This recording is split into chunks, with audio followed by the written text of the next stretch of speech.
Welcome again. My name is Vittorio, and we're looking at some sessions at Intentism, the new art movement, and we're looking at the themes of intentionality around that. We've had a brief overview of the background to it. We've been looking at the intentional fallacy of Wimsatt and Beardsley. We've been looking at new criticism and some of the main players in postmodernism too. We're looking at where meaning can be found. We said surely there's only three areas where meaning can be found. That's in the work, in the audience, and in the intention of the creator. And we've looked at the work first of all. We looked at literature, and we've looked at visual art forms, and we've said that neither new criticism or postmodernism really can lay claim to understanding how to interpret these things fully and comprehensively. For example, we looked at colour. We said certain colour, maybe like green being the colour of grass, is universal, and so new criticism perhaps would be right in that respect, and postmodernism perhaps would be wrong, saying that we can deconstruct that colour to have various other meanings. However, green can also mean Islam, and it can also mean Roman Catholicism in Ireland. So maybe in that respect, new criticism will be wrong, and postmodernism will be more right. So, colour, gesture, symbols, all of these things are hard to come to terms with wholly by looking at new criticism and postmodernism. Both of these things seem to fall short in being able to interpret these things successfully. And as I say, later on, of course, we'll be looking at the answer, and we believe the answer is looking at the intention of the creator. But for this shorter session, we're going to be looking at works and saying, for our last session on work, before we have a look at meaning being in the views and the understanding of the audience, that works need an intender to have a meaning. Have a look at this photograph for a moment. Let me ask you a question. What is it?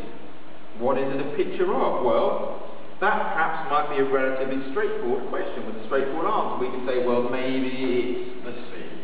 Maybe it's the beach. Maybe it's these wonderful hills. Maybe if you know where it is, you can give me a place. Let me ask you another question. What does it mean? What does it mean? Surely nothing. What does a landscape mean?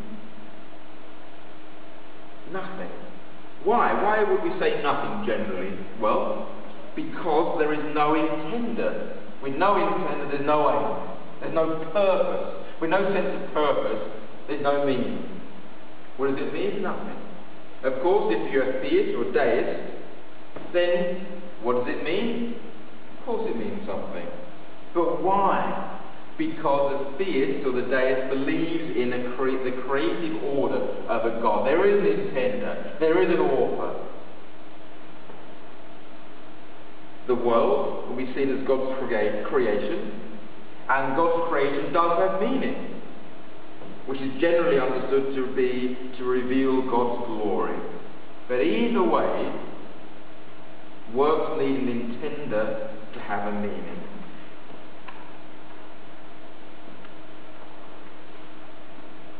Give you another example of this. Does a parrot mean what it says? Picture an example where a friend of yours has a parrot, and they go away for a while, and they ask you to come and house it. And while you're there, the parrot is heard to utter racist or other offensive words. Now, I think you wouldn't be offended with a parrot, would you? You'd probably be offended by your friends if you're going to be offended. And I think responsibility, you'd think the responsibility is with the friends that taught the parrot those words rather than the parrot. But the parrot said the words. The source of those words is with the parrot. So should the parrot be accountable? Well, no. Why? Because to the parrot there is no difference between offensive language and words of kindness, or any other words, or any other sound. They're simply arbitrary sounds. Remember we looked at Frederick Saussure and how he was the father of linguistics, and he said that words are arbitrary sounds. They're arbitrary. And the parrot certainly would not understand or infer the difference. Of course, these words are arbitrary sounds. The difference is, with the parrot, compared with how we use them, is that there is no intender behind the sound. I use arbitrary sounds, I intend something through that, and I imbue those arbitrary sounds with meaning through my intention. The parrot doesn't mean and intend anything through those words, so they're not imbued with anything. They're left on their own as arbitrary sounds. Words need an intender to have a meaning. The parrot just has the work. New criticism, just the meaning is just in the work? No. There's work here, but it needs an intender. Lastly, works speak of the human mind behind it. Surely works, the wonderful thing about works, that makes it all the more exciting to understand them, is that they are the product of a human mind, all the complexities of a person, a personality, a human mind. And when we describe works, we naturally speak about the human mind behind it. So we talk about a work being sensitive, naive, intelligent, immature, or even pretentious. This is about the mind. It's not about the work themselves. The case study of the parrot touches upon an important point here.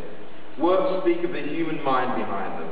The great irony is that these attitudes are frequently applied to works and not the works plus author. And they're applied by the very same critics and philosophers who deny intentionality. So they'll talk about the intention of the work. They'll talk about the mind of the work being sensitive. Which, yes, we often talk about it in those terms. But they refuse to link that with the mind, the sensitive mind, the naive mind behind these works.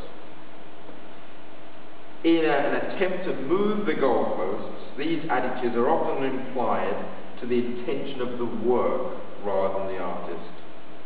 But of course, in every other context, these words describe minds that think and respond to the world. We'll leave our slightly shorter session there. Next session, we're going to move on, and we're going to be looking at where the meaning can be found with the viewer. But for now, thank you very much.